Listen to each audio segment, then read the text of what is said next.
Welcome to our tutorial on how to find input tools in Gmail on your PC. In this video, we will guide you through the simple steps to help you access and utilize input tools for typing in different languages within your Gmail account. Let's get started. Step 1. Open Gmail on your PC by launching it from your browser or desktop shortcut. Step 2.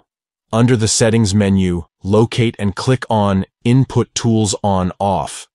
This option allows you to enable or disable input tools for typing in various languages. By following these quick steps, you can easily find input tools in Gmail on your PC. With input tools, you can effortlessly switch between different languages and type with ease, making it convenient for multilingual communication. Thank you for watching our tutorial.